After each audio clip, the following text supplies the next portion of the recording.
세계가 발칵 뒤집혔습니다. 대한민국이 감춰온 충격적인 기술이 드러났기 때문입니다. 그 기술은 극초음속 미사일을 무력화했고 핵 잠수함의 위협을 일거에 차단했습니다. 전 세계 군사 전문가들은 경악을 금치 못했습니다. 더욱 놀라운 사실은 모든 것이 대한민국의 독자 기술이었다는 점입니다. 미국의 지원이 아닌 한국 자체의 연구와 창의력이 만든 산물입니다. 미국 국방부 관계자는 직접 확인한 뒤 대한민국을 미국을 넘어 전 세계 안보에 없어서는 안 될 존재라며 극찬했습니다. 도대체 무슨 일이 벌어진 걸까요? 안녕하세요. 미국 국방부에서 해군 전력 분석을 맡아온 수석 전략 분석가입니다. 오늘 들려드릴 이야기는 제 인생을 바꾼 경험입니다. 30년 넘게 한반도 안보를 분석해온 제가 겪은 변화입니다. 솔직히 저는 오랫동안 한국을 미국의 혈세에 의존하는 나라로만 여겼습니다. 하지만 그 생각은 한순간에 산산조각이 났습니다. 얼마 전 벨기에 브뤼셀에서 열린 나토 포럼에 참석했습니다. 매년 열리는 이 포럼은 서방 해군의 현재와 미래를 논의하는 자리입니다. 저는 늘 미국의 압도적 우위를 확인하려고 참여했습니다. 포럼 둘째 날 근접 방어무기 세션이 시작됐습니다. 먼저 미국의 체계가 소개됐습니다. 20mm 탄을 장착한 우리의 자랑스런 무기였습니다. 저는 속으로 흐뭇해하고 있었습니다. 그때 한국 대표단이 일어나 발표를 시작했습니다. 한국의 차세대 근접 방어 체계라는 소개가 이어졌습니다. 한국 군 장교가 마이크 앞에 섰습니다. 저는 처음에 비웃음을 참지 못했습니다. 그것이 제 편견을 깨뜨린 시작이었습니다.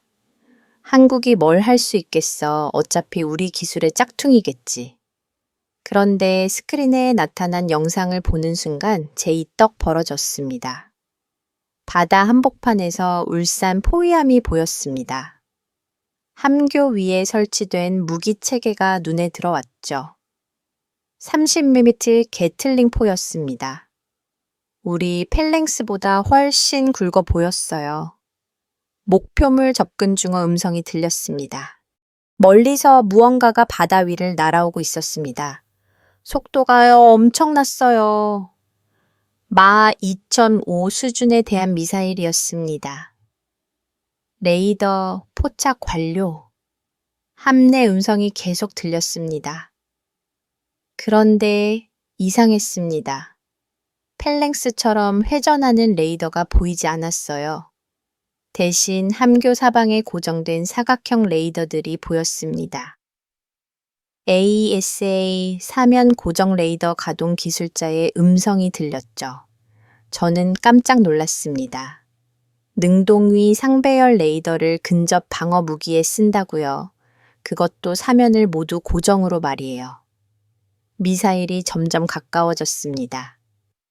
2km, 1km 이제 육안으로도 보일 정도였어요. 차격 개시. 함장의 명령이 떨어졌습니다. 타타타. 30mm 게틀린포가 불을 뿜기 시작했습니다. 초당 수십 발의 포탄이 쏟아져 나왔어요. 그리고 순간 미사일이 공중에서 산산조각 났습니다. 포럼장이 조용해졌습니다. 모든 사람들이 숨을 죽이고 화면을 바라봤어요. 성공적인 요격을 확인했습니다. 한국 장교가 담담하게 말했습니다. 하지만 영상은 여기서 끝나지 않았습니다. 이번에는 다중표적 대응 시험입니다. 또 다른 음성이 들렸어요. 하늘에서 무언가들이 나타나기 시작했습니다. 처음엔 한두 개였는데 점점 늘어났어요. 10개, 20개, 마침내 100개가 넘는 작은 점들이 함정을 향해 날아왔습니다. 드론들이었습니다. 요즘 우크라이나 전쟁에서 골칫거리가 되고 있는 바로 그 드론 때 말이에요. 100개 목표 동시 추적 개시. 한국어 음성이 계속 흘러나왔습니다. 크린의 함내 상황이 나타났습니다. 레이더 화면에 빨간 점들이 가득했어요. 하나하나 숫자가 붙어 있었습니다. 000002 이 3점, 정말로 100개를 모두 추적하고 있었던 겁니다. 이런 게 가능해 옆자리에 앉은 독일 장군이 중얼거렸습니다. 게틀링포가 다시 돌기 시작했습니다. 하지만 이번엔 달랐어요. 함교 옆에 달린 둥근 장치가 함께 움직였습니다. 광학 추적 장치 연동, 기술자의 설명이 들렸죠. 카메라와 레이저가 결합된 장치였습니다. 레이더로 찾고 카메라를 확인하고 게틀링포로 격추하는 시스템이었어요. 타타타 연속으로 포탄이 발사됐습니다. 하늘에 드론들이 하나씩 떨어지기 시작했어요. 5분도 안 되어서 배드론이 모두 바다에 추락했습니다. 단 한 개도 함정에 도달하지 못했어요. 포럼장이 완전히 조용해졌습니다. 아무도 말을 하지 않았어요. 저는 매 머릿속에 하얘졌습니다. 30년간 한국을 분석하면서 늘 같은 결론을 내렸거든요. 한국은 자력 방어가 불가능하다. 결국 미국 무기 체계에 의존할 수밖에 없다. 그런데 지금 눈앞에서 본 건 뭐였을까요? 우리 펠링스로는 불가능한 일이었습니다. 네덜란드 골키퍼도 마찬가지였고요. 한국 장교가 다시 마이크를 잡았습니다. 질문 있으시면 받겠습니다. 프랑스 제독이 손을 들었습니다. 가격은 어느 정도입니까? 100억 원 수준입니다. 미국 달러로는 약 750만 달러죠. 한국 장교가 대답했습니다. 저는 깜짝 놀랐습니다. 우리 펠랭스가 1000만 달러가 넘거든요. 성능은 더 좋은데 가격은 더 싸다고요. 영국 제독이 질문했습니다. 핵심 기술은 어디서 들여왔습니까? 한국 장교가 웃으며 답했습니다. 모두 국산 기술입니다.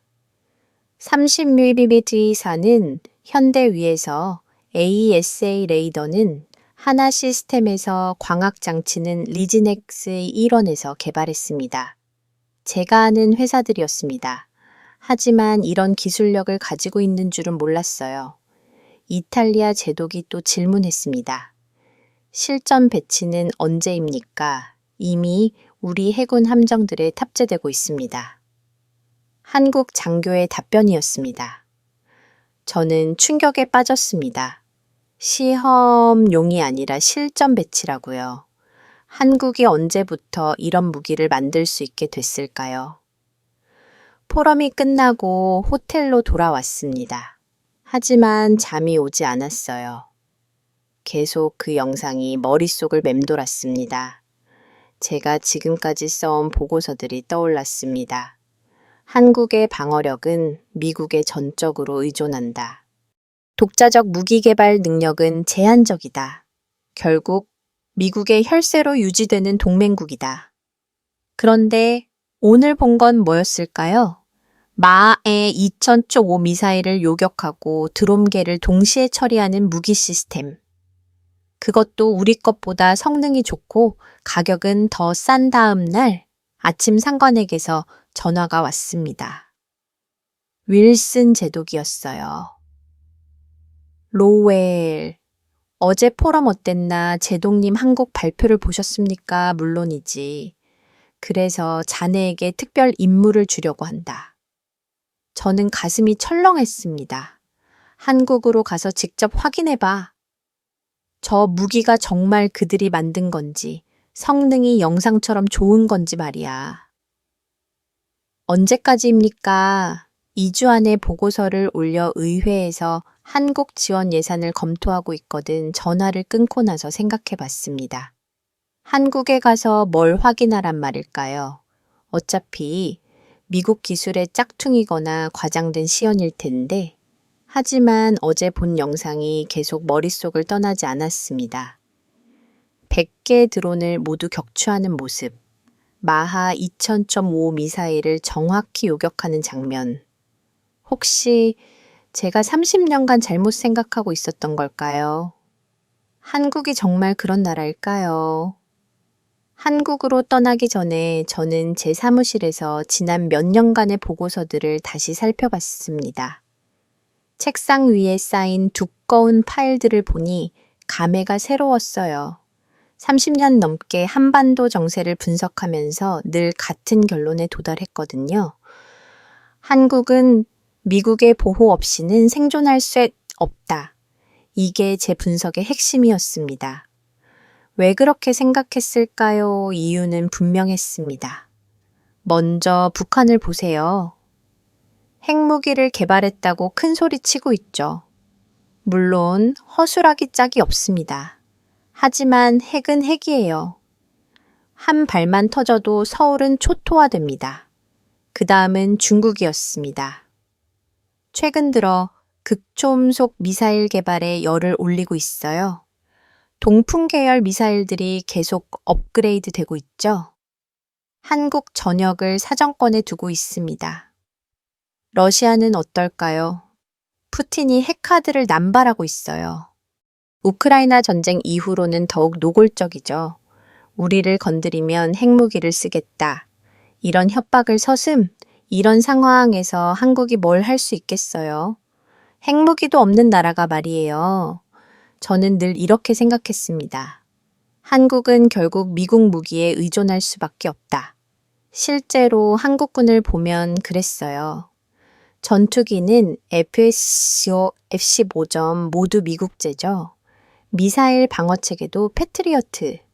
이것도 미국 것입니다. 해군은 어떨까요? 이지스 구축함을 운용하고 있지만 핵심 시스템은 미국 록히드 마틴 제품이에요. 근접 방어 무기로는 펠랭스를 쓰고 있고요.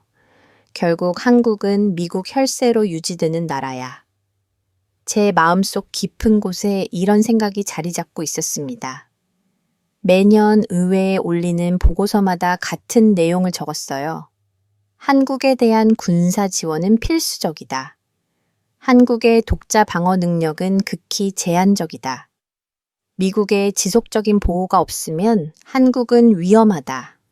솔직히 말하면 저는 이런 분석이 맞다고 확신했습니다.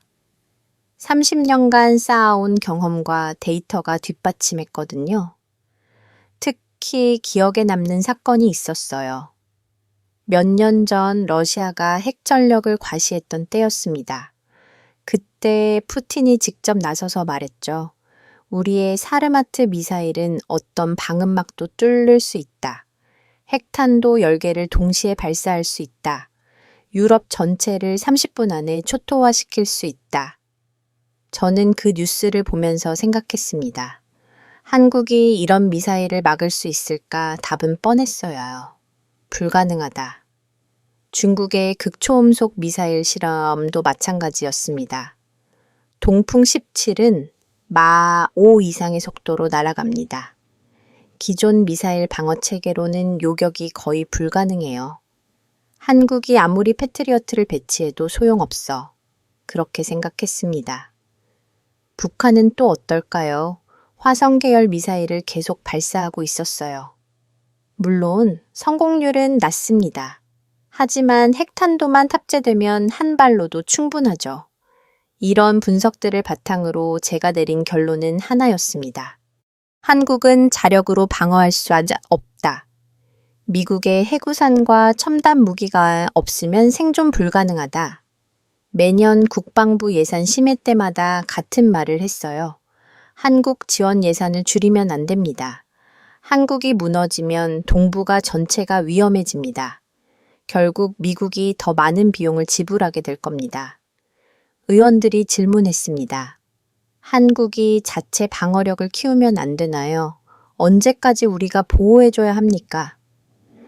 저는 늘 같은 답을 했어요. 한국의 기술 수준으로는 한계가 있습니다. 핵무기가 없는 상황에서는 미국 의존이 불가피합니다. 그런데 최근 들어 뭔가 이상한 보고들이 올라오기 시작했어요. 첫 번째는 한국의 미사일 개발 관련이었습니다. 현무 계열 미사일들이 계속 업그레이드 되고 있다는 소식이었어요. 차거리도 점점 늘어나고 정확도도 높아지고 있다고 했습니다. 미사일 하나쯤이야. 저는 대수롭지 않게 여겼어요. 어차피 미국 기술을 참고한 거겠지. 두 번째는 전투기 개발 소식이었습니다. KF-21이라는 전투기를 독자 개발하고 있다는 거였어요. 어차피 미국 기술을 짜깁게 한 거겠지. 역시 별로 신경 쓰지 않았습니다. 세 번째는 원자력 기술이었습니다. 한국이 아랍에미리트에 원전을 수출했다는 뉴스였어요. 원전이야. 미국도 만들고 프랑스도 만드니까 이것도 크게 놀랍지 않았습니다. 하지만 브뤼셀 포럼에서 본 영상은 달랐어요. 이자모 미사일을 요격하고 드롬계를 동시에 처리하는 무기. 그것도 미국 것보다 성능이 좋고 가격은 더 싸다니. 이건 뭔가 다르다. 처음으로 그런 생각이 들었습니다. 제 책상 위에는 러시아와 중국의 최신 무기 정보들이 쌓여 있었어요. 러시아의 지르콘 극초음속 미사일, 중국의 동풍 17 극초음속 활공체, 북한의 화성 17 대륙간도 미사일. 이런 무기들 앞에서 한국이 뭘 할 수 있을까요? 아무리 좋은 근접 방어 무기가 있어도 핵미사일 앞에서는 무력하지 않을까요? 결국 한국은 약한 나라야. 여전히 그런 생각이 머릿속을 지배했습니다. 그런데 브뤼셀에서 만난 한국 장교의 표정이 계속 떠올랐어 자신감에 차 있었습니다. 모두 국산 기술입니다. 그렇게 당당하게 말하던 모습 말이에요.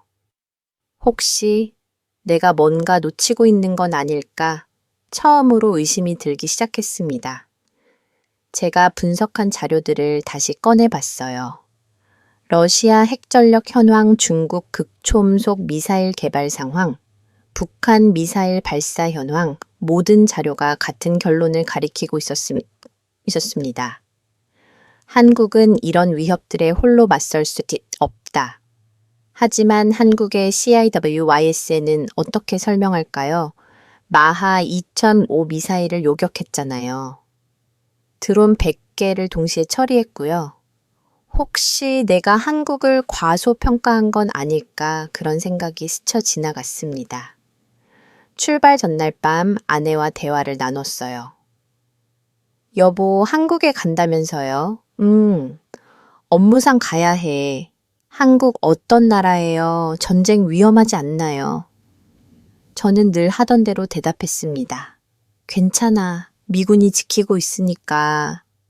하지만 말을 하고 나서 뭔가 이상했어요. 정말 미군이 한국을 지키는 걸까요? 아니면 한국도 뭔가 기여하는 게 있을까요? 아내가 또 물었습니다. 한국 사람들은 어떤가요? 글쎄 열심히 사는 것 같긴 한데 미국을 좋아하나요? 저는 잠시 생각했습니다. 한국 사람들이 미국을 어떻게 생각할까요? 고마워하겠어 하겠지.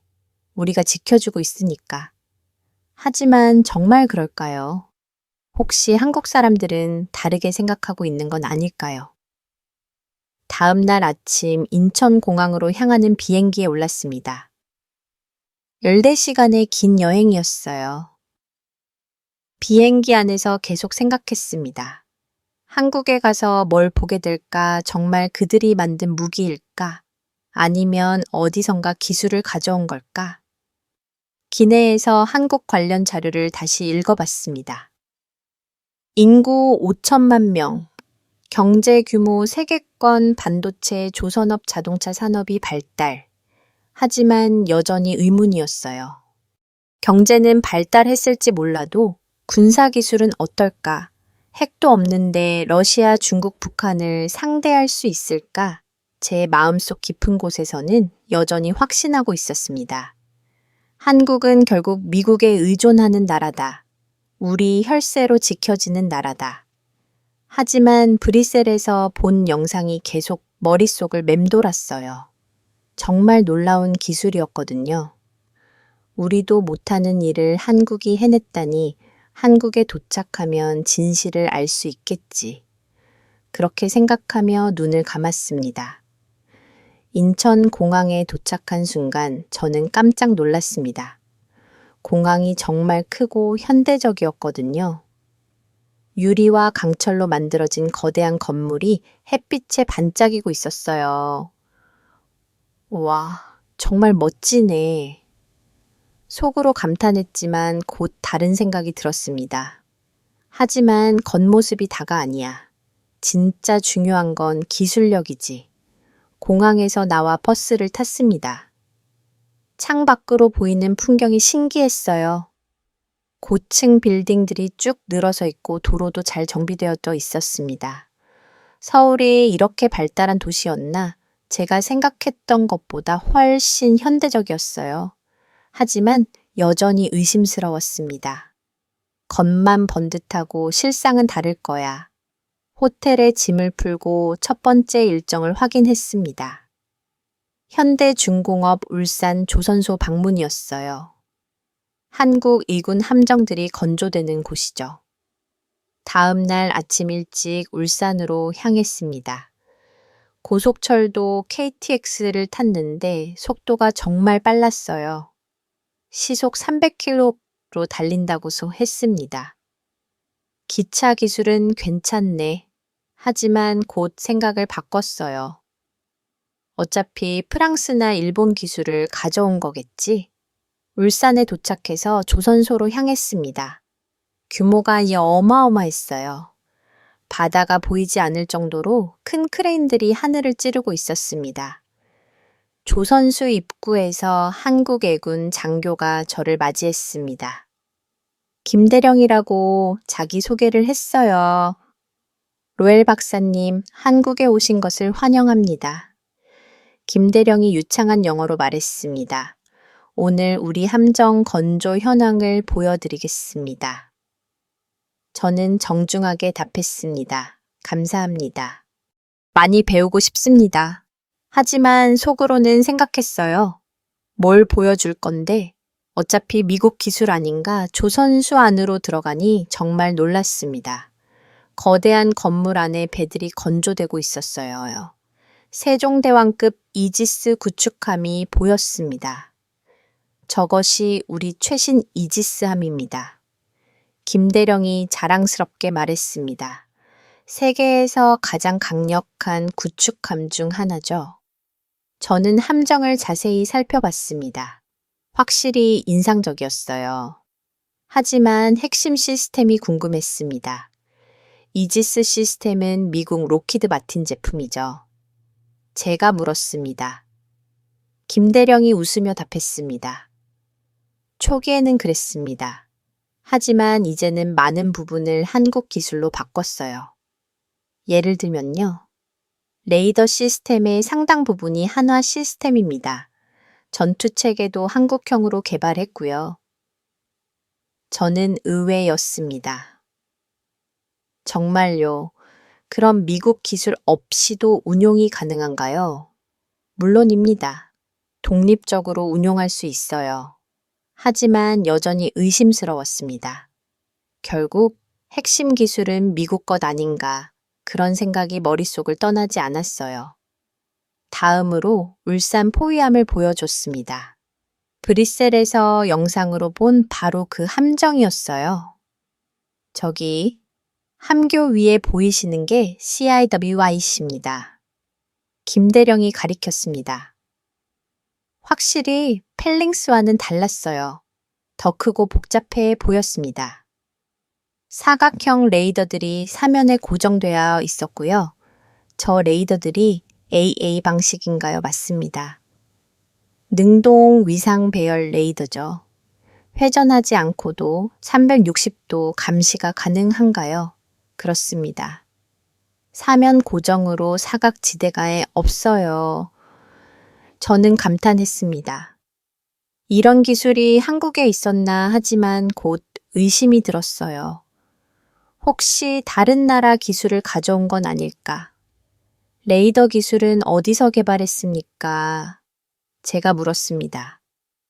하나 시스템에서 독자 개발했습니다.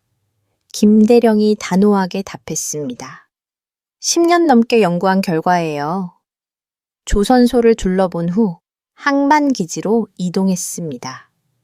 실제 운용 중인 함정들을 볼 수 있다고 했어요. 항만에 도착하니 여러 척의 함정들이 정박해 있었습니다. 최종 대왕급 구축함, 울산 호위함 포환급 초계함 모두 깔끔하게 정비되어 있었어요. 함정 상태가 정말 좋네요. 저는 솔직하게 말했습니다. 우리 해군은 정비에 자부심을 가지고 있습니다. 김대령이 답했습니다. 가동률도 세계 최고 수준이에요. 한교에 올라가서 전투 체계를 구경했습니다. 화면들이 가득한 작전실이었어요. 하지만 뭔가 낯설었습니다. 이 화면들은 한국어로 되어 있네요. 맞습니다. 한국형 전투 체계거든요. 미국 시스템과 후환됩니까? 필요하면 연동 가능합니다.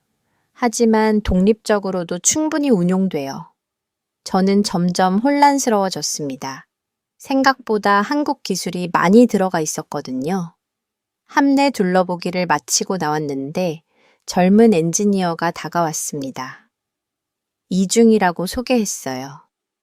로엘 박사님, 질문 있으시면 언제든 하세요. 이중이가 자신감 있게 말했습니다. CIWIS의 핵심 기술이 뭡니까? 제가 물었습니다. AESA 레이더와 광학 추적 장치의 융합입니다. 이중이가 즉했어요. 레이더로 멍어리 탐지를 광학 장치로 정밀 추적을 합니다. 그런 기술을 한국이 독자 개발했다고요? 저는 여전히 의심스러웠습니다. 물론입니다. 미국 펠스로는 불가능한 일이죠. 이중이가 당당하게 말했습니다. 그 순간 저는 조금 기분이 나빠졌어요. 우리 펠링스를 무시하는 것 같았거든요. 펠랭스도 훌륭한 무기 시스템입니다. 제가 약간 냉정하게 말했습니다. 물론입니다. 이중이가 웃으며 답했어요. 하지만 시대가 바뀌었잖아요. 극초음속 미사일 드론 공격, 이런 걸 막으려면 새로운 기술이 필요하죠. 저는 할 말이 없었습니다. 이중이 말이 맞았거든요. 그럼 한국 기술이 미국보다 앞선다는 말입니까? 제가 도전적으로 물었습니다. 이중이가 잠시 생각하더니 조심스럽게 답했어요. 앞섰다기보다는 필요에 의해 개발한 거죠. 우리는 핵무기가 없으니까 다른 방법을 찾아야 했어요. 그 말이 저를 생각하게 만들었습니다. 핵무기가 없으니까 다른 방법을 찾았다고 오후에는 조선 엔지니어들과 만났습니다.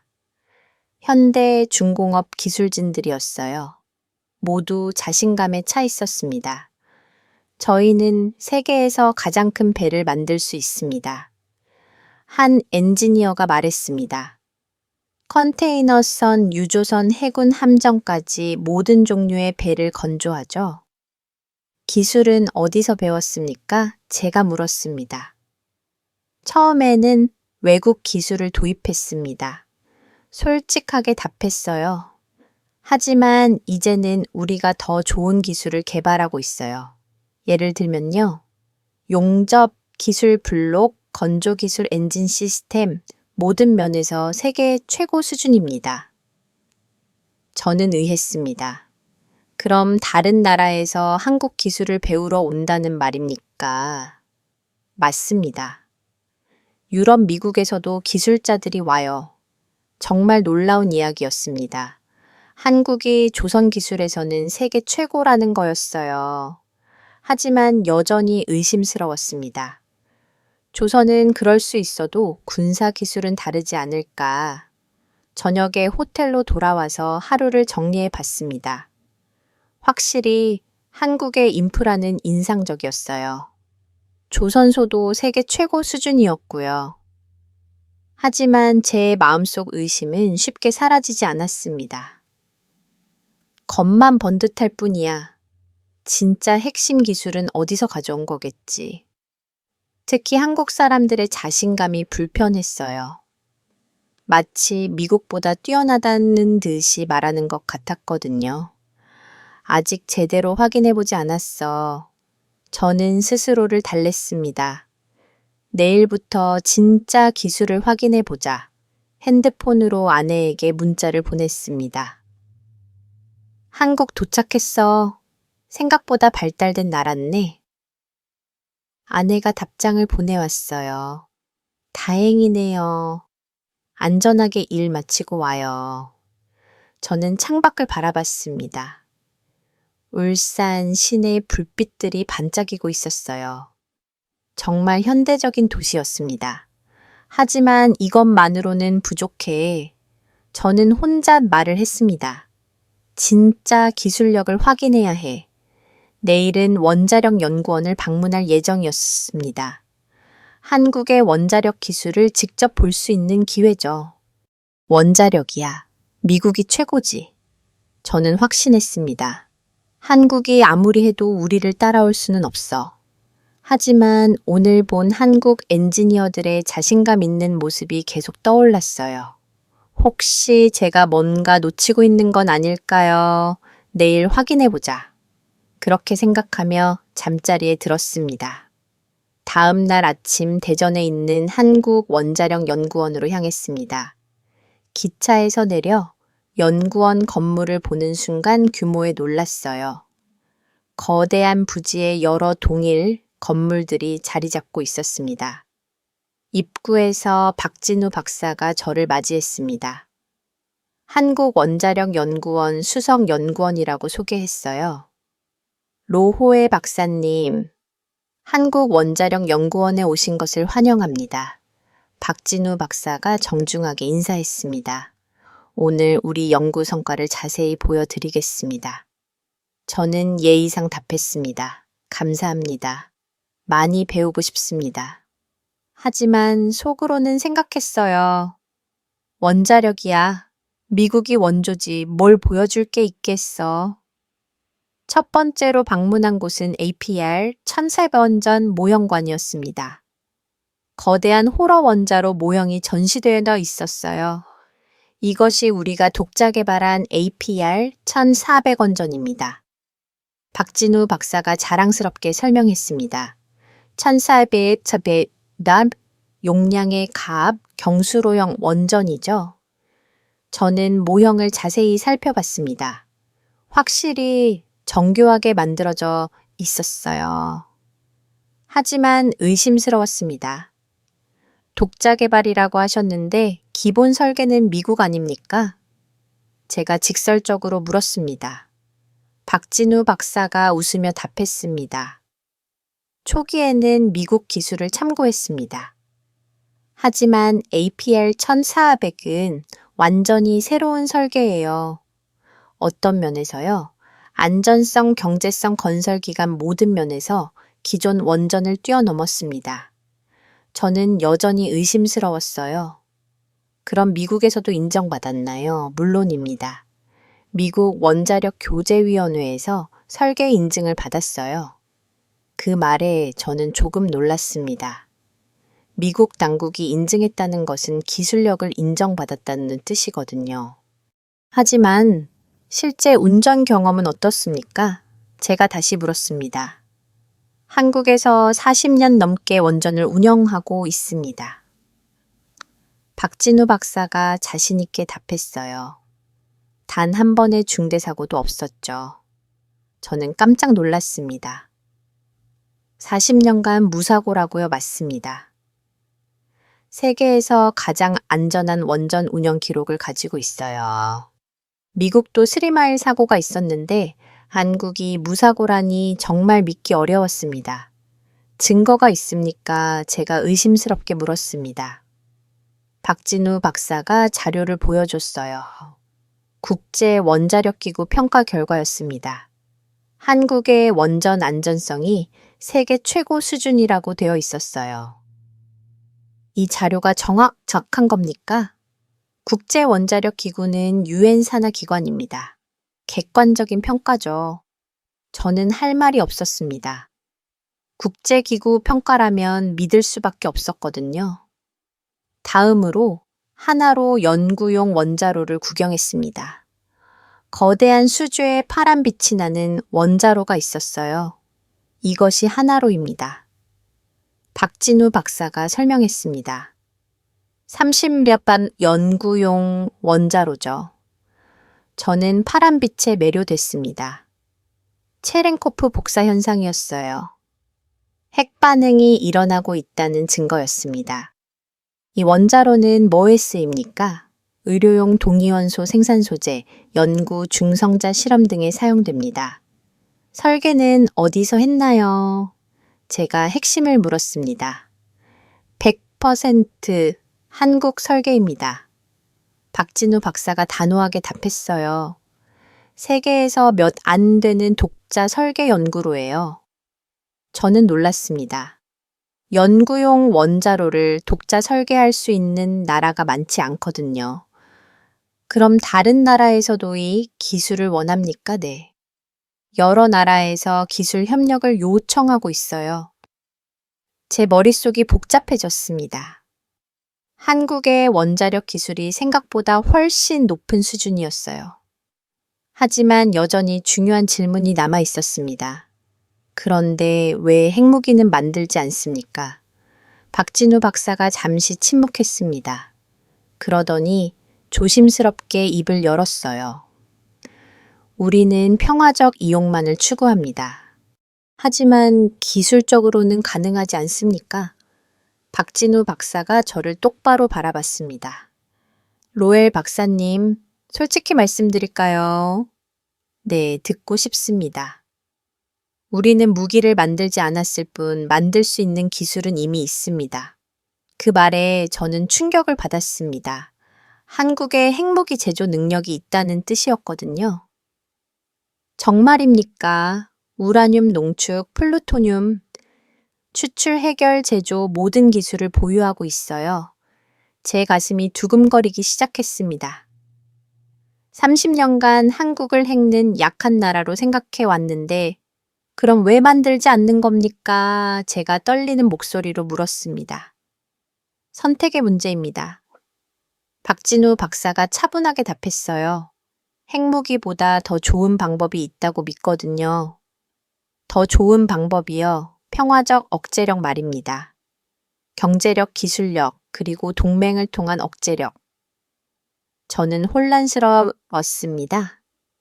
핵무기가 최고의 억제력이라고 생각해 왔는데 마지막으로 방문한 곳은 케이스타 해화 연구장치였습니다. 거대한 도넛 모양의 장치가 눈에 들어왔어요. 이것이 케이스타입니다. 박진우 박사가 설명했습니다. 인공태양이라고 부르죠. 해용합 실험 장치군요. 저는 알고 있었어요. 맞습니다. 첩시 1억도의 플라즈마를 만들어내는 장치예요. 저는 깜짝 놀랐습니다. 1억도라고요? 네. 태양 중심부 온도의 7배입니다. 그런 온도를 어떻게 만들어내죠? 자기장으로 플라즈마를 가둬서 가열합니다. 박진우 박사가 컨트롤룸으로 안내했습니다. 수많은 모니터와 컴퓨터들이 가동되고 있었어요. 지금 실험 중입니까? 네. 방금 전까지 실험했어요. 한 연구원이 다가와서 보고했습니다. 박사님, 오늘 48초 동안 1억도를 유지했습니다. 제 입이 떡 벌어졌습니다. 48초요. 네, 세계 기록입니다. 저는 믿을 수가 없었어요. 해용화 비술에서 한국이 세계 최고라는 뜻이었거든요. 미국이나 유럽보다 앞선다는 말입니까? 제가 황당하게 물었습니다. 이 분야에서는 그렇습니다. 박진우 박사가 담담하게 답했어요. 중국, 일본, 유럽연합과 경쟁하고 있어요. 제 머릿속이 하얘졌습니다. 한국이 해압 분야에서 세계 최고라니. 그럼 해중압 발전소도 만들 수 있겠네요. 2040년경에는 가능할 것 같아요. 저는 충격에 빠졌습니다. 한국이 미래 에너지 기술을 주도하고 있었던 거예요. 연구원 견학을 마치고 박진우 박사와 대화를 나눴습니다. 박사님, 솔직히 놀랐습니다. 저는 정직하게 말했어요. 한국의 원자력 기술이 이 정도일 줄 몰랐거든요. 많은 외국인들이 그렇게 말씀하세요. 박진우 박사가 웃었습니다. 겉으로 드러내지 않아서 모르는 분들이 많아요. 왜 홍보를 안 합니까? 필요할 때 보여주면 되니까요. 그 말이 저를 생각하게 만들었습니다. 한국이 실력을 숨기고 있었던 건 아닐까요? 그럼 군사 기술도 마찬가지겠네요. 제가 조심스럽게 물었습니다. 박진우 박사가 의미심장하게 웃었습니다. 어떤 분야든 기술의 근본은 같아요. 무슨 말씀이시죠? 원자력 기술을 다룰 수 있으면 다른 첨단 기술도 가능합니다.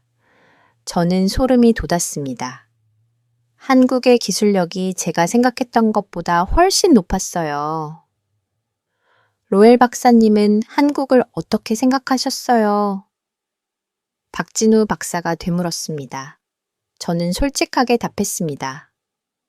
미국에 의존하는 나라고 생각했어요. 지금은 어떠세요? 잘 모르겠습니다. 혼란스러워요. 박진우 박사가 진지하게 말했습니다. 한국은 핵무기 대신 다른 길을 선택했어요. 하지만 그렇다고 약한 건 아닙니다. 어떤 뜻인가요? 기술과 의지만 있으면 핵무기 없이도 충분히 강할 수 있어요. 저는 그 말을 곱씹어 봤습니다. 정말 그럴까요? 핵무기 없이도 강대국들과 맞설 수 있을까요? 연구원을 떠나면서 계속 생각했습니다. 40년 무사고 원전 운영 세계 최고, 해용합 기술 핵무기 제조 능력은 있지만 만들지 않는 선택. 한국이 정말 약한 나라일까 처음으로 의심이 들기 시작했습니다. 기차에서 서울로 돌아가면서 창밖을 바라봤어요. 논밭 사이로 원전의 쿨링타워가 보였습니다. 하얀 수증기가 하늘로 올라가고 있었어요. 저 원전들이 모두 한국 기술로 만들어진 거구나. 새삼 놀라웠습니다. 핸드폰으로 미국에 있는 동료에게 메시지를 보냈어요. 한국 원자력 기술 정말 대단하다. 우리가 몰랐던 게 많아. 동료가 답장을 보내왔습니다. 정말 어느 정도야 해용합에서는 세계 최고 수준이야. 믿을 수 없는데 저도 믿기 어려웠어요. 하지만 직접 본 것을 부정할 수는 없었습니다. 서울에 도착해서 호텔방에 앉아 하루를 정리했습니다. 오늘 본 것들이 계속 머릿속을 맴돌았어요. 첩시 1억도 플라즈마 48초 유지. 40년간 원전 무사고 운영 핵무기 제조 능력은 있지만 만들지 않는 선택. 한국이 정말 미국 혈세에 의존하는 나라일까 의심이 커져갔습니다. 내일은 한국의 방산업체들을 방문할 예정이었어요. 전투기 전차 미사일 제조 현장을 볼 수 있다고 했습니다. 내일이면 진실을 알 수 있겠지. 그렇게 생각하며 잠자리에 들었습니다. 하지만 잠이 쉽게 오지 않았어요. 오늘들은 박진우 박사의 말이 계속 떠올랐습니다. 우리는 무기를 만들지 않았을 뿐 만들 수 있는 기술은 이미 다음날 아침 경남 사천에 있는 한국 항공주 산업으로 향했습니다. KF-11 전투기가 개발되고 있는 곳이죠. 고속도로를 달리면서 창밖 풍경을 바라봤어요. 차천에 도착해서 한국항공주 산업 본사에 들어섰습니다. 박항공 과장이 저를 맞이했어요. 로엘 박사님, 한국항공우 주산업에 오신 것을 환영합니다. 박 과장이 정중하게 인사했습니다. 오늘 우리 KF-21 전투기를 보여드리겠습니다. 저는 예의 이상 답했습니다. 감사합니다. KF-11에 대해 자세히 알고 싶어요. 하지만 속으로는 여전히 의심스러웠습니다. 어차피 미국 기술 짜깁기 아닌가 최종 조립 라인에 들어서니 은색 동체가 반짝이는 KF-21이 보였습니다. 와, 정말 멋지네요. 저는 솔직하게 감탄했습니다. 쌍발 엔진의 중형 전투기입니다. 박 과장이 자랑스럽게 설명했습니다. 텔스 기능도 있고 최신 전자장비도 탑재됐어요. 엔진은 어디 제품입니까? 제가 물었습니다. 현재는 미국 제너럴 일렉트릭 제품을 사용합니다. 박 과장이 솔직하게 답했어요. 하지만 한국형 엔진도 개발 중이에요. 레이더는 어떻습니까? 하나 시스템에서 개발한 AESA 레이더입니다. 저는 놀랐습니다. 정말 한국 제품인가요? 네, 100% 한국 기술입니다. AESA 레이더는 최첨단 기술이에요. 미국에서도 최근에야 실용화된 기술이죠. 성능은 어느 정도입니까? ANAP 칼시1과 비슷한 수준입니다. 제 입이 떡 벌어졌습니다. F-35는 미국 최신 스텔스 전투기거든요. 조종석을 구경하니 대형 터치스크린이 계기판을 대신하고 있었어요. 이것도 한국 기술인가요? 네. 하나 시스템과 리진넥스의 공동 개발했습니다. 오후에는 창원에 있는 현대로템을 방문했습니다. K 전차를 생산하는 곳이죠. 공장에 들어섰니 거대한 전차들이 조립되고 있었어요. 이것이 K 흑표 전차입니다. 안내 직원이 설명했습니다. 책 최고 수준의 주력 전차죠. 검은색 도장의 각진 포탑이 위압적이었어요. 주포는 몇 맴입니까? 120mm 활강포입니다. 독일 라인 메탈 제품이 초기에는 그랬지만 지금은 현대 위에서 생산해요.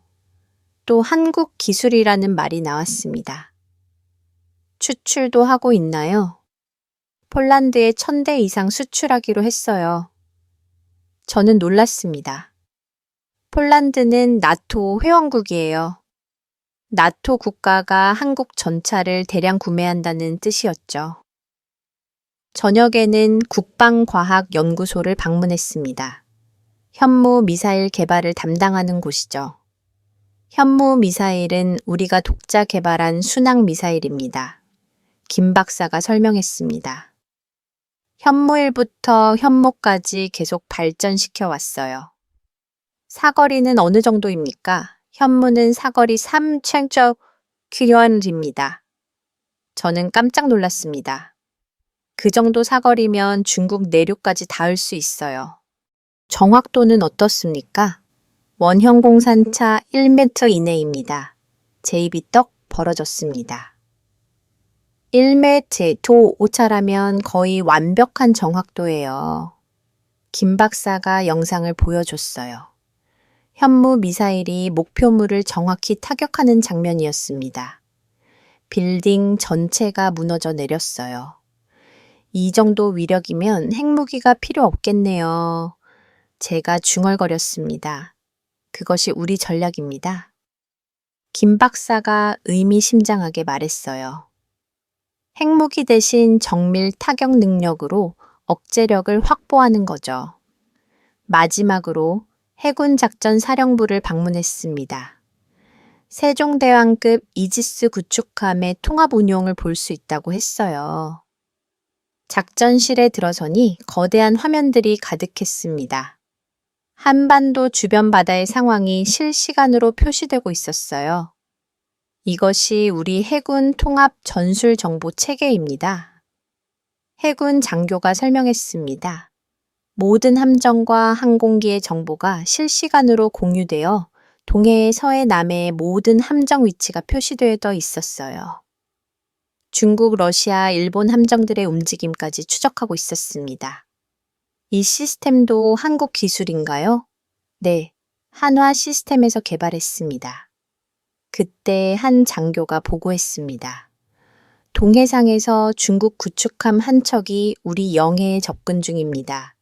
즉시 대응 지시가 내려졌어요. 울릉도 기지 함정 출동, 공군 전투기 대기 실시간으로 대응이 이루어지는 모습을 봤습니다. 한국 해군의 대응력이 정말 빨랐어요. 평소에도 이렇게 긴장 상태입니까? 매일입니다. 해군 장교가 답했어요. 중국, 러시아, 북한이 계속 움직이거든요. 미군과의 협조는 어떻습니까? 필요 정보를 공유합니다. 하지만 우리가 주도적으로 대응해요. 그 말이 충격적이었습니다. 한국이 미군에 의존하는 게 아니라 주도적으로 대응한다고요. 하루 종일 한국의 방산업체들을 돌아본 후 느낀 점이 많았습니다. KF-21의 AESA 레이더, K전차의 국산 핵심 부품들, 현무 미사일의 정밀타 능력, 세종대왕급의 통합 운용 시스템 모든 게 한국 기술이었어요. 미국 기술에 의존한다고 생각했는데 오히려 독립적인 체계를 갖추고 있었습니다. 호텔로 돌아가는 길에 생각해 봤습니다. 한국이 정말 미국 혈세로 유지되는 나라일까? 지금까지 본 것들을 정리해 보니 답이 나왔어요. 한국은 단순한 무기 수입국이 아니었습니다.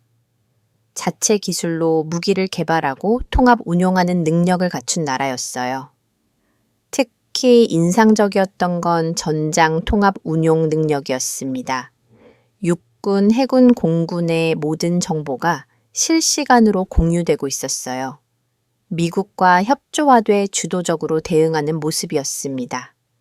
내가 30년간 잘못 생각하고 있었나 그런 의심이 들기 시작했습니다. 핸드폰으로 워싱턴에 있는 상관에게 메시지를 보냈어요. 한국 방산기술 정말 놀랍습니다. 예상보다 훨씬 높은 수준이에요. 윌슨 제독이 답장을 보내왔습니다. 어느 정도야 구체적으로 알려줘. 독자 기술 비중이 90% 이상입니다. 정말? 그럼 우리 도움 없이도 가능하다는 말인가 저는 잠시 망설였습니다. 정말 그런 것 같았거든요. 거의 그런 수준입니다. 그렇게 답장을 보냈습니다. 호텔 방에서 오늘 받은 자료들을 다시 봤어요. 모든 자료가 한 가지를 보여주고 있었습니다. 한국은 더 이상 미국에 의존하는 나라가 아니라는 것. 그럼 내가 지금까지 쓴 보고서들은 뭐였지 자괴감이 들었습니다. 30년간 한국은 미국 없이 생존 불가능이라고 주장해 왔는데 실제로는 한국이 거의 독립적인 방어 능력을 갖추고 있었던 거예요. 내일은 실제 무기 시원을 본다고 했지. 해상에서 CIWIS의 실전 시현을 볼 예정이었습니다. 그때 진짜 실력을 확인할 수 있겠지. 그렇게 생각하며 잠자리에 들었습니다. 하지만 이미 제 마음은 기울고 있었어요. 한국이 정말 강한 나라일지도 모른다는 쪽으로 말이에요. 다음 날 아침 일찍 부산 해군 기지로 향했습니다. 오늘은 드디어 CIVYS의 실전 시원을 볼 예정이었어요. 브뤼셀에서 영상으로만 봤던 그 무기 시스템을 직접 눈으로 확인하는 날이었습니다.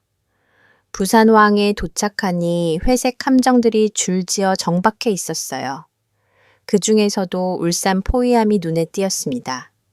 함교 위에 각진 무기 시스템이 보였어요. 바로 CWI였습니다. 해군 시험 평가단 박지에 저를 맞이했습니다. 로엘 박사님, 한국 예군 시험 평가단에 오신 것을 환영합니다. 박지 의관이 정중하게 인사했습니다. 오늘 우리 CIWIS의 성능을 보여드리겠습니다. 저는 기대와 의심이 섞인 마음으로 답했습니다. 감사합니다. 정말 궁금했어요. 속으로는 여전히 의구심이 있었습니다. 영상은 뭐든 포장할 수 있잖아. 실제로는 어떨까 함정에 올라타니 승조원들이 분주하게 움직이고 있었어요. 모두 진지한 표정이었습니다. 실전이 아닌 시원이었지만 긴장감이 느껴졌어요. 함교로 올라가시죠. 박지휘관이 안내했습니다. 한교에 올라가니 CIWIS가 바로 앞에 보였어요. 생각보다 훨씬 컸습니다. 30mm 게틀린포가 위압적으로 써 있었어요. 저것이 30mm 포입니까? 제가 물었습니다. 맞습니다. 현대위에서 제작한 게틀링포죠. 박지휘관이 답했어요. 분당 3,000건발을 발사할 수 있습니다. 저는 미국 펠스와 비교해 봤습니다. 펠랭스는 20mm인데 이건 30mm. 구경이 더 크니까 위력도 훨씬 강할 것 같았어요. 차방에 보이는 사각형들이 레이더인가요? 네. AESA3면 고정 레이더입니다. 정말 신기했어요. 펠랭스는 회전하는 레이더를 쓰는데 이건 고정형이었거든요. 회전하지 않고도 360도 감시가 가능한가요? 물론입니다. 차면이 각각 90도씩 담당해서 사각지대가 없어요. 함정이 부산항을 떠나 바다로 나갔습니다. 목적지는 훈련의역이라고 했어요. 7탄 사격이 가능한 곳이었습니다. 바다 위에서 바라본 한국 연안이 아름다웠어요. 푸른 바다와 산이 어우러진 풍경이었습니다. 하지만 저는 풍경보다 무기 시험에 집중하고 있었어요. 오늘 어떤 시험을 하실 예정입니까? 제가 물었습니다. 먼저 고속대한 미사일 요격 시험을 하겠습니다. 박지의관이 설명했어요. 그 다음에는 다중 드론 요격 시험을 할 예정이에요. 미사일은 어느 정도 속도입니까? 마 2.5 수준입니다. 제 가슴이 두근거리기 시작했습니다. 마 2.5라면 정말 빠른 속도예요. 우리 펠링스로도 요격이 쉽지 않은 속도였습니다. 훈련의역에 도착하자 함정이 멈췄습니다. 승조원들이 전투 준비를 시작했어요. 긴장감이 더욱 고조됐습니다. 첫 번째 표적 발사 준비 완료. 함내 방송이 들렸습니다. 멀리서 무언가가 날아오기 시작했어요. 처음에는 점으로 보이더니 점점 커져갔습니다. 속도가 정말 빨랐어요. 표적 포착 레이더 조작수가 보고했습니다. 거리 20km 속도 마 1, 한교연 모니터에 레이더 화면이 나타났어요. 빨간 점이 우리 함정을 향해 다가오고 있었습니다. 숫자들이 계속 바뀌고 있었어요. 거리 속도 방위가 15km라는 도로가 특히 서캡급으로 고어급. 저는 손에 땀을 쥐고 지켜봤습니다. 정말 요격할 수 있을까요? 차격 준비. 박지휘관의 명령이 떨어졌습니다. 케이블 아이스가 움직이기 시작했어요. 게틀링포가 미사일 방향으로 돌아갔습니다. 함교 옆에 둥근 장치도 함께 움직였어요. 저건 뭡니까? 제가 물었습니다. 광학 추적 장치입니다. 박지관이 답했어요. 레이더로 찾고 카메라로 확인하는 거죠. 정말 첨단 시스템이었어요. 레이더와 광학 장치가 함께 작동하고 있었습니다. 3km, 2km 이제 육관으로도 미사일이 보였어요. 하얀 연기를 뿜으며 바다 위를 날아오고 있었습니다. 차격 개시 타타타 30mm 게틀린포가 불을 뿜기 시작했습니다. 소리가 정말 컸어요. 귀가 먹할 정도였습니다. 포탄들이 연속으로 발사됐어요. 하늘의 화염이 번쩍번쩍 보였습니다. 그리고 순간 미사일이 공중에서 폭발했습니다. 요격 성공. 승조원들이 환호했어요. 저는 믿을 수가 없었습니다.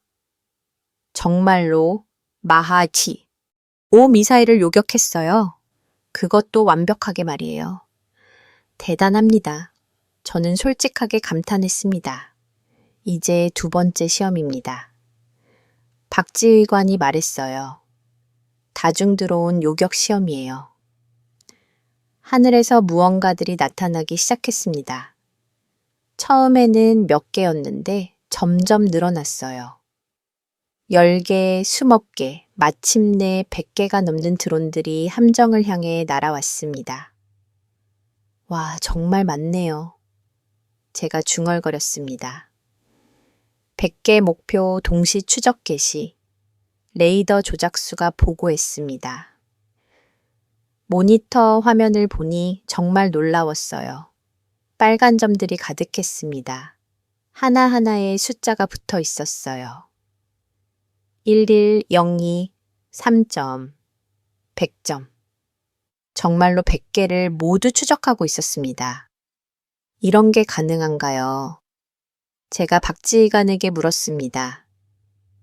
ASA 레이더의 능력입니다.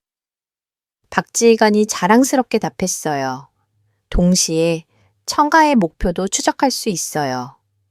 드론들이 점점 가까워졌습니다.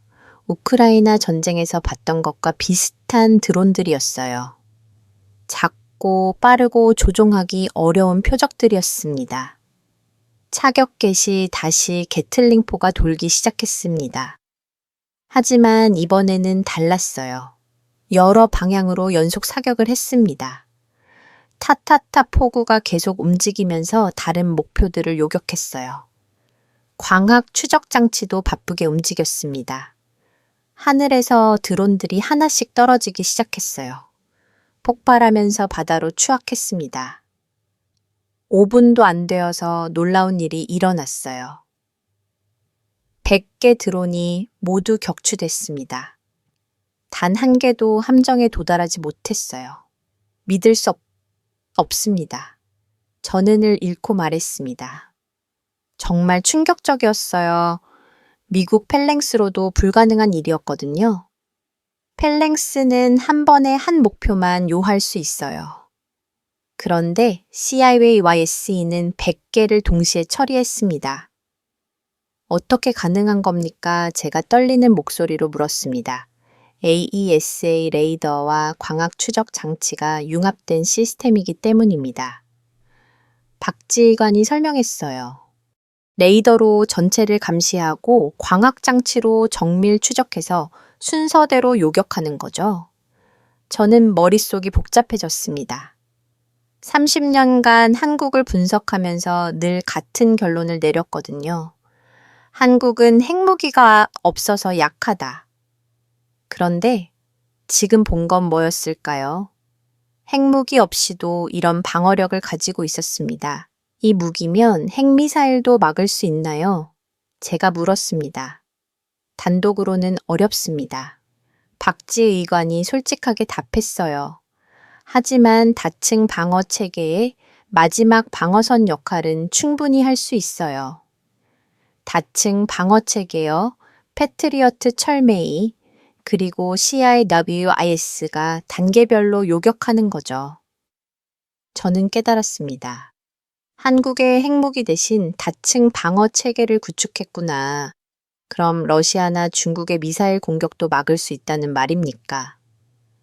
100%는 아니지만 상당 부분 막을 수 있어요. 제 가슴이 철렁했습니다. 그동안 제가 얼마나 한국을 과소평가했는지 깨달았거든요. 미국 펠랭스와 비교하면 어떻습니까? 제가 조심스럽게 물었습니다. 박지휘관이 잠시 망설이더니 답했어요. 펠랭스는 훌륭한 무기입니다. 하지만 시대가 바뀌었어요. 무슨 뜻인가요? 극초음속 미사일, 드론대 공격. 이런 새로운 위협에는 새로운 대응이 필요하죠. 그 말이 제 가슴을 찔렀습니다. 미국 무기가 뒤처지고 있다는 뜻이었거든요. 네덜란드 골키퍼와 비교하면요. 골키퍼는 이미 생산이 중단됐어요. 가격도 너무 비싸고요. 저는 할 말이 없었습니다. 처방의 주력 근접 방어 무기들이 모두 한계를 드러내고 있었어요. 그런데 한국이 새로운 대안을 제시한 거였습니다. 함정이 부산항으로 돌아가는 길에 계속 생각했습니다. 오늘 본 것이 정말 현실일까요? 한국이 미국보다 뛰어난 무기를 만들었다고요. 박지혜관님, 솔직히 물어봐도 될까요? 제가 조심스럽게 말했습니다. 네, 무엇이든 물어보세요. 한국이 정말 미국 도움 없이도 자국을 방어할 수 있나요? 박지의관이 진지하게 생각하더니 답했어요. 완전히 혼자서는 어렵습니다. 하지만 주도적으로 방어하고 미국과 협력하는 건 가능해요. 주도적으로요? 네. 우리가 먼저 대응하고 미국이 지원하는 형태죠. 그 말에 저는 충격을 받았습니다. 지금까지 미국이 한국을 지켜준다고 생각했는데 실제로는 한국이 주도하고 미국이 지원하는 형태라는 거였어요. 그럼 한국이 더 이상 미국에 의존하지 않는다는 말입니까? 의존이 아니라 협력입니다.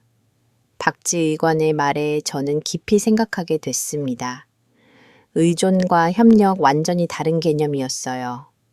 부산왕에 도착해서 함정에서 내렸습니다. 하지만 마음은 여전히 바다 위에 있었어요.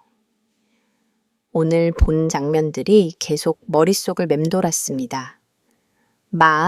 2005 미사일 요격 드론 100개 동시 격추, 펠랭스와 골키퍼를 뛰어넘는 성능. 한국이 정말 약한 나라일까 이제는 확신할 수는 없었습니다. 호텔로 돌아가서 노트북을 켰어요. 지금까지 수집한 정보들을 정리해 봤습니다. 원자력 기술, 세계 최고 수준 전투기 전차 미사일 모두 국산화, 근접 방어 무기는 미국을 뛰어넘는 성능 모든 증거가 한 가지를 가리키고 있었어요. 한국은 더 이상 미국 혈세에 의존하는 나라가 아니라는 것. 그럼 내가 30년간 뭘 한 거지 자괴감이 들었습니다. 핸드폰으로 워싱턴의 윌슨 제독에게 전화를 걸었어요. 제독님, 저 로엘입니다. 오, 로엘, 어떻게 되어가고 있나 충격적입니다. 한국의 실력이 제 예상을 완전히 뛰어넘어요. 구체적으로 어떤 면에서가 펠랭스보다 월등히 뛰어납니다. 전화 너머가 조용해졌어요. 정말인가 제가 직접 봤습니다.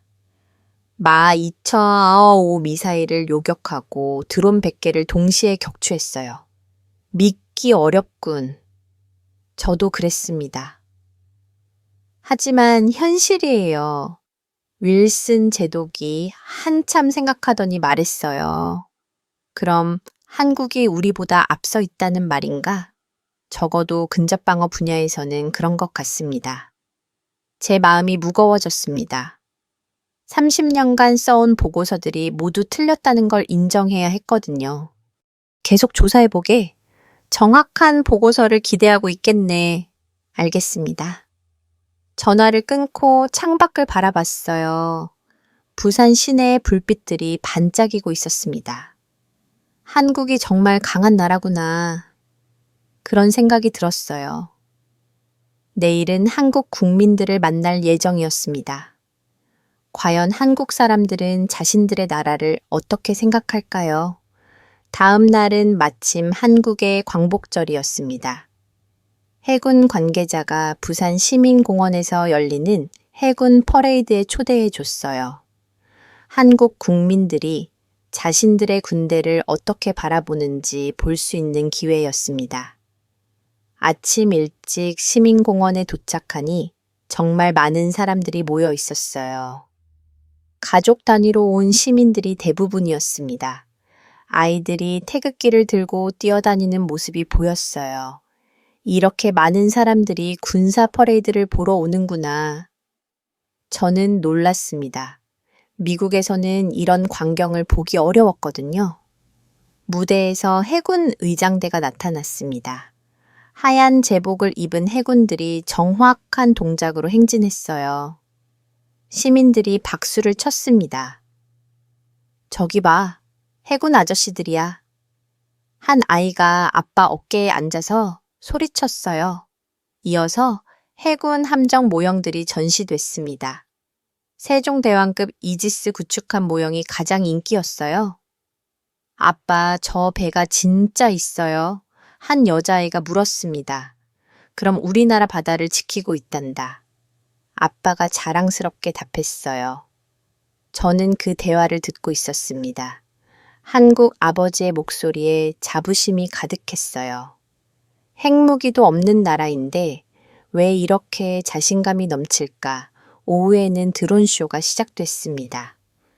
하늘에 수백 대의 드론들이 날아올랐어요. 드론들이 태극기 모양을 만들던 이어서 거북선 모양으로 변했습니다.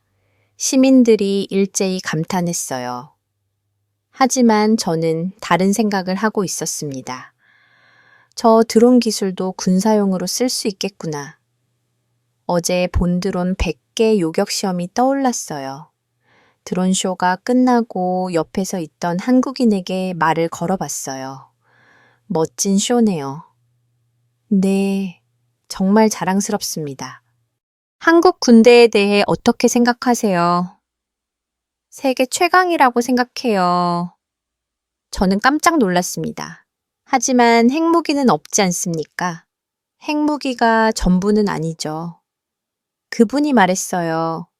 기술과 정신력이 더 중요해요. 기술과 정신력, 그 말이 제 마음에 꽂혔습니다. 저녁에는 한강에서 열리는 불꽃 축제에 갔습니다. 수많은 시민들이 한강 둔치에 모여 있었어요. 불꽃이 터지기 시작했습니다. 화려한 색깔의 불꽃들이 밤하늘을 수놓았어요. 예쁘다 대한민국. 저는 그 환호 소리를 들으면서 묘한 기분이 들었어요. 이 사람들은 정말 자신들의 나라를 사랑하고 있구나. 그때 옆에서 아이 울음소리가 들렸습니다. 5살 정도 된 남자아이가 울고 있었어요. 괜찮아, 괜찮아. 아빠가 아이를 달래고 있었어요. 무서운 게 아니야. 예쁜 불꽃이야. 그 모습을 보는 순간 갑자기 제 아들 생각이 났습니다. 몇 년 전 워싱턴에서 제 아들 톰이 물어본 적이 있었어요.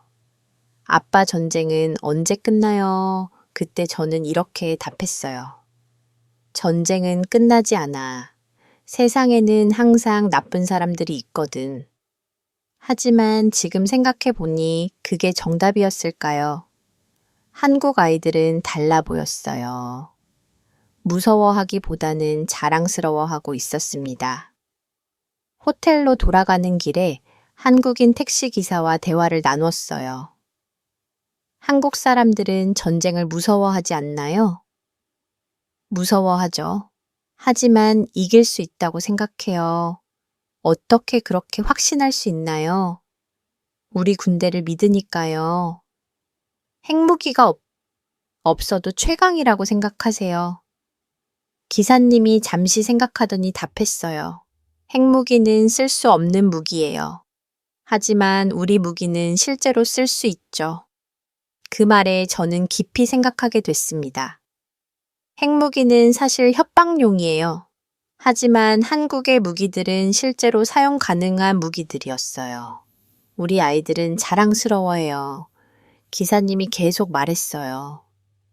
자기 나라가 강하다는 걸 알거든요. 저는 가슴이 먹먹해졌습니다. 호텔방에 도착해서 톰에게 영상통화를 걸었어요. 아빠 잘 지내고 있어. 톰아, 넌 우리나라가 자랑스러워. 톰이 잠시 생각하더니 답했어요. 잘 모르겠어요. 다른 나라들이 우리를 무서워하는 것 같아요. 제 가슴이 아팠습니다. 톰은 미국을 무서운 나라로 생각하고 있었어요. 영상통화를 끊고 나서 깊이 생각했습니다. 한국 아이들과 미국 아이들의 차이점이 뭘까요? 한국 아이들은 자신들의 나라를 자랑스러워했어요. 강하지만 무섭지 않은 나라, 기술과 정신력으로 버티는 나라, 한국이 더 건강한 자부심을 가지고 있는 게 아닐까 그런 생각이 들었습니다. 창밖을 바라보니 서울 시내가 환하게 빛나고 있었어요. 수많은 사람들이 평화롭게 살아가고 있었습니다. 이게 진짜 강함인가 저는 혼잣말을 했습니다. 핵무기로 위협하는 게 강함이 아니라 국민들이 자부심을 가지고 평화롭게 사는 게 진짜 강함인 것 같았어요. 한국은 핵무기가 없었습니다. 하지만 국민들은 전혀 위축되지 않았어요.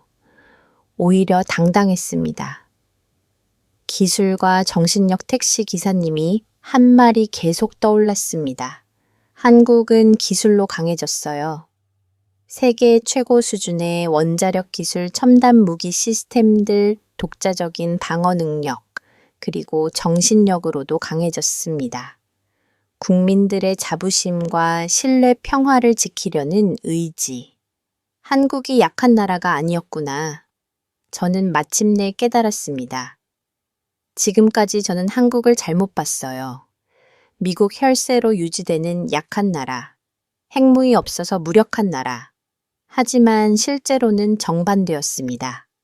국민의 의지와 기술로 버티는 강한 나라, 핵무기 없이도 당당한 나라, 미국과 협력화도에 주도적으로 대응하는 나라. 노트북을 켜서 지금까지의 경험을 정리해 봤습니다. 원자력 연구원에서 본 첨단 기술 방산업체들의 독자 기술력, CIWIS의 놀라운 성능, 그리고 오늘 본 국민들의 자부심 모든 게 하나로 연결되고 있었어요. 한국은 약한 나라가 아니었습니다. 오히려 새로운 형태의 강국이었어요. 핵무기 대신 기술력으로, 위협 대신 자부심으로, 의존 대신 협력으로 내가 30년간 완전히 잘못 생각하고 있었구나. 자괴감과 함께 새로운 깨달음이 왔습니다. 제 아들 톰의 질문이 다시 떠올랐어요. 아빠, 전쟁은 언제 끝나요? 이제 답을 알 것 같았습니다. 전쟁은 무력으로 끝나는 게 아니에요. 기술과 정신력, 그리고 평화를 향한 의지로 끝나는 거예요. 한국이 바로 그 모범을 보여주고 있었습니다. 한국은 혈세로 유지되는 약자가 아니었어. 저는 확신을 가지고 말했습니다. 국민 의지와 기술로 버티는 강자였어. 내일은 마지막 일정이었습니다. 나토비 국제원 자력기구 합동회에서 제 보고서를 발표해야 했어요. 이제 무엇을 말해야 할지 명확해졌습니다. 30년간의 편견을 깨고 진실을 말할 때가 온 거예요. 한국은 미국이 지켜주는 나라가 아니라 미국과 함께 세계를 지키는 나라다. 그렇게 결론지었습니다. 한국 방문 마지막 날 서울에서 열리는 나토 국제원 자력기구 합동회의에 참석했습니다. 한국의 무기 체계와 원자력 기술에 대한 국제 평가를 논의하는 자리였어요. 제가 발표할 보고서의 내용이 향후 한국에 대한 서방의 정책을 좌우할 중요한 순간이었습니다. 회의장에 도착하니 각국의 국방 관계자들이 모여 있었어요. 미국, 영국, 프랑스, 독일, 이탈리아, 나토 주요국들의 고위 인사들이 참석했습니다. 국제원자력 기구에서도 전문가들이 와 있었어요. 저는 가슴이 두근거렸습니다. 오늘 제가 하는 말이 한국의 미래를 바꿀 수도 있었거든요. 회의가 시작되기 전 윌슨 제독이 저를 따로 불렀습니다. 로엘, 오늘 발표 준비는 됐나? 네, 제독님 기억해. 우리 입장을 분명히 해야 해. 윌슨 제독이 의미심장하게 말했어요. 한국이 아무리 발전했어도 결국 우리에게 의존하는 나라라는 걸 강조해야 한다. 저는 가슴이 무거워졌습니다. 하지만 이제는 진실을 말해야 할 때였어요. 제독님, 제가 본 것을 정확히 보고하겠습니다. 무슨 뜻인가 한국의 실제 능력을 말씀드리겠습니다. 윌슨 제독의 표정이 굳어졌습니다. 로엘, 신중하게 생각해. 잔내 경력이 걸린 문제야. 하지만 저는 이미 결심했었어요. 30년간의 편견을 깨고 진실을 말하기로 말이에요. 회의장에 들어서니 한국 대표단도 와 있었습니다. 박진우 박사, 박항공 과장, 박지의관, 지난 며칠간 만났던 분들이었어요. 모두 진지한 표정이었습니다. 회의 의장이 회의를 시작했습니다. 오늘은 한국의 군사 기술과 원자력 기술에 대한 평가를 논의하겠습니다. 첫 번째 발표자는 미국 국방부 마이클로 박사입니다. 제 차례가 왔습니다. 연단에 올라서니 수십 명의 시선이 저에게 집중됐어요. 손에 땀이 났습니다. 안녕하십니까? 미국 국방부 해군 전력 분석 마이클 로웰입니다. 저는 심호흡을 하고 시작했습니다. 저는 30년간 한반도 안보를 분석해 왔습니다. 그동안 제가 내린 결론은 한결같았어요. 한국은 미국의 보호 없이는 생존할 수 없는 나라다. 청중들이 고개를 끄덕였습니다. 예상했던 발표 내용이었거든요. 하지만 지난 일주일간 한국을 직접 조사한 결과 저는 잠시 멈췄습니다. 제 분석이 완전히 틀렸다는 것을 깨달았습니다. 회의장이 조용해졌습니다. 모든 사람들이 저를 주목하고 있었어요. 한국원자력연구원에서 확인한 사실들입니다. 40년간 원전 무사고 운영 기록 섭씨, 1억도 플라즈마 48초, 유지 세계 기록 100%, 자체 설계 연구용 원자로 이것은 세계 최고 수준의 원자력 기술입니다. 제가 강조해서 말했습니다. 프랑스 대표가 손을 들었습니다. 그것만으로 군사력을 평가할 수는 없습니다. 맞습니다. 저는 다음 내용으로 넘어갔어요. 그래서 한국의 방산기술도 조사했습니다. KF-21 전투기에 AESA, 레이더, K 전차의 국산 핵심 부품 현무미사일의 3,000km 사거리와 1m 오차 모두 한국 독자 기술입니다. 독일 대표가 의심스럽게 물었습니다. 정말 독자 기술입니까? 제가 직접 확인했습니다. 저는 단호하게 답했어요. 미국 기술 의존도는 10% 이하입니다. 회의장이 술렁거리기 시작했습니다. 예상과 다른 내용이었거든요. 하지만 가장 놀라운 건 따로 있습니다. 저는 가장 중요한 부분으로 넘어갔어요. 한국의 CIWS 근접 방호무기 마하 2000.5 미사일 요격 성공, 드론 100개 동시 격추 성공. 이것은 미국 펠스로는 불가능한 일입니다.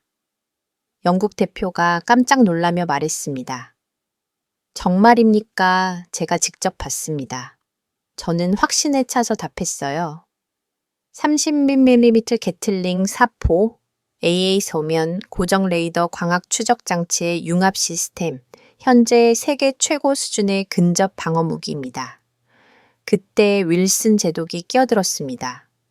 로엘 박사 너무 과장하는 것 아닌가. 저는 제독을 똑바로 바라봤습니다. 제독님, 이것은 과장이 아닙니다. 팩트입니다. 하지만 한국은 여전히 핵무기 없지 않나? 이탈리아 대표가 물었습니다. 맞습니다. 저는 고개를 끄덕였어요. 하지만 그것이 약점이 아니라 선택이었습니다. 무슨 뜻입니까? 저는 깊이 숨을 들이쉬고 말했습니다. 한국은 핵무기를 만들 수 있는 기술을 가지고 있습니다. 하지만 만들지 않기로 선택했어요. 대신 정밀 타격 능력과 완벽한 방어 체계를 구축했습니다. 회의장이 완전히 조용해졌습니다. 모든 사람들이 충격에 빠진 것 같았어요. 여러분, 저는 30년간 한국을 분석하면서 늘 같은 결론을 내렸습니다. 제 목소리가 떨렸습니다. 한국은 미국 혈세로 유지되는 약한 나라다. 하지만 제가 틀렸습니다. 저는 목소리를 높였어요. 한국은 약한 나라가 아닙니다. 오히려 중국과 러시아의 위협에 맞서는 동북아의 유일한 방패입니다. 미국이 한국을 지키는 게 아니라 한국이 미국과 함께 자유세계를 지키고 있는 겁니다. 윌슨 제독이 벌떡 일어났습니다.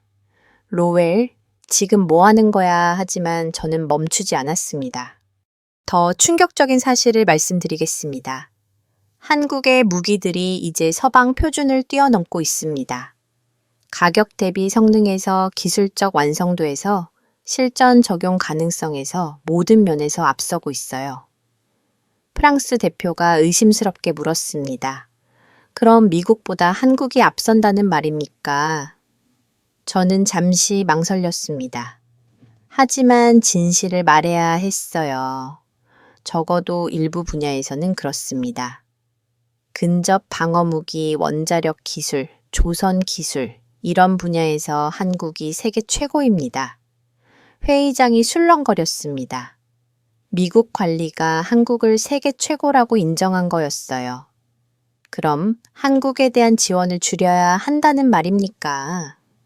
독일 대표가 물었습니다. 아닙니다. 저는 고개를 저었어요. 오히려 협력을 강화해야 합니다. 한국은 더 이상 우리가 지켜줘야 할 나라가 아닙니다. 함께 세계를 지킬 파트너입니다. 한국의 기술과 우리의 자원이 결합되면 중국과 러시아의 위협을 완전히 막을 수 있어요. 박진우 박사가 자리에서 일어났습니다. 로엘 박사님, 감사합니다. 정확한 평가를 해주셔서요. 저는 박진우 박사를 바라봤습니다. 며칠 전 처음 만났을 때와는 완전히 다른 기분이었어요. 그때는 의심했지만 지금은 존경하고 있었습니다. 여러분, 마지막으로 한 가지만 더 말씀드리겠습니다.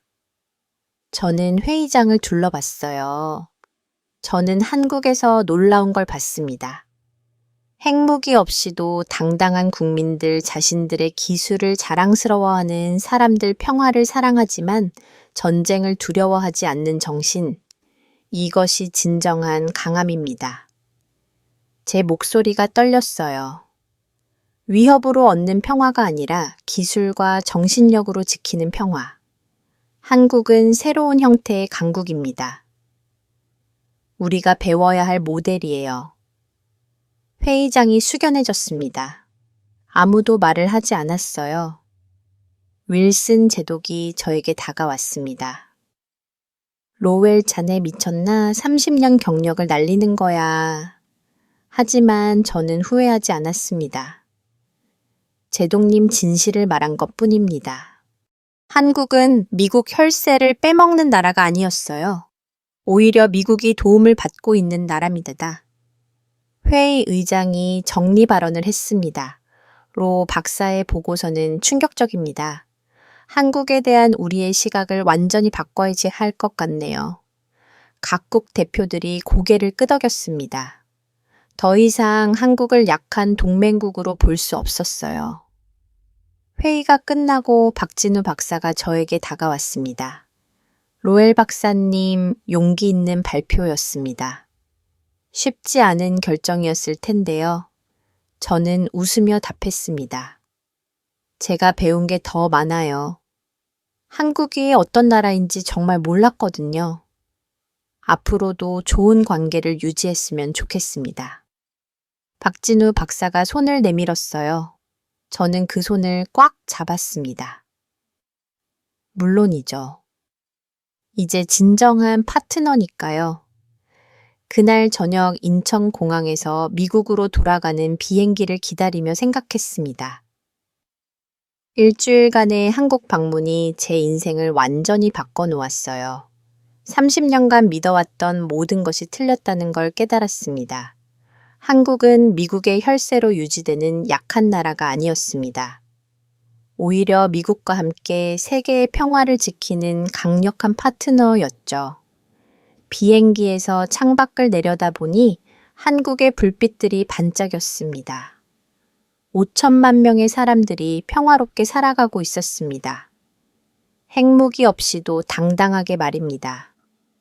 핵보다 더 중요한 것은 바로 핵 억제력이었습니다. 저는 혼잣말을 했습니다. 한국이 보여준 것은 새로운 형태의 강함이었습니다. 기술과 정신력으로 평화를 지키는 법, 위협이 아닌 자부심으로 국민을 하나로 만드는 법, 의존이 아닌 협력으로 동맹을 강화하는 법.